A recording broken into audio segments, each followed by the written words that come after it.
Taking a look now at our Hinge push warm-up, starting with 30 jumping jacks. Jumping jacks have been around for years. You've seen them in gym class, you've done them before. Hands should meet overhead. Some people do these with straight arms. But of course, hands go overhead as the feet go out, and as feet come together, arms come back down to the sides. Great general warm-up, warming up the ankles as well as the musculature around the shoulders. Moving now into a 30-second air squat bottom position hold. Almost cannot be beat in terms of preparing the ankles, knees, and hips for any athletic movement, whether it's squats or hinging. Again, don't have to be static down here. You can shift from side to side. You can bounce around, stretch your ankles, stretch your knees, stretch your hips. Focus on keeping your back tight and upright, or even round out and let those back muscles stretch. Since you're unloaded, perfectly safe to do.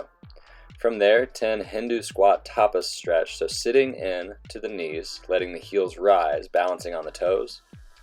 Arms will extend in front of you, open out into external rotation as you spread wide. You can almost think about drawing your thumbs back as far as you can get them. Maintaining straight arms the entire time. This is warming up the shoulder girdle, moving the shoulder blades, while also stretching the toes and knees. You can connect your breath to the movement. I tend to breathe out as I reach forward and in as I reach back.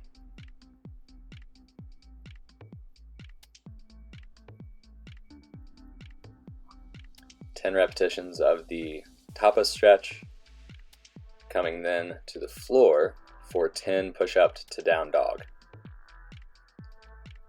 Now, of course, the push-ups warm up the pushing musculature, the shoulders, the chest, and the triceps, and then stretching into that downward dog.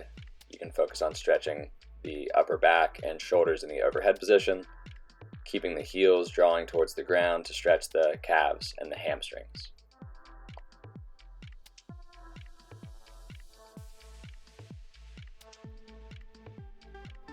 As you come into your push-up as well, you are stretching your wrists. So if you have any other pushing work that day or handstand work that day, this is a great, quick way to warm up the upper body.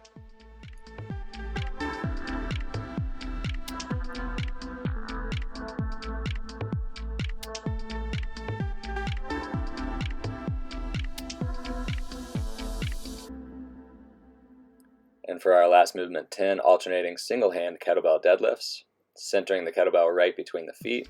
Feet are just outside shoulder width to accommodate the kettlebell. Setting the back position, standing up with the kettlebell, and alternating hands at the floor every repetition. 10 total repetitions, alternating hands every time.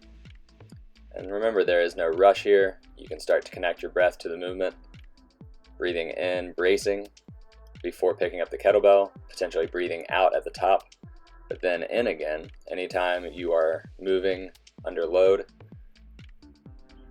It is a good idea to have the breath topped up inside the body and held. After 10 repetitions there, you can repeat for another couple of sets for a total of 2 to 3 sets.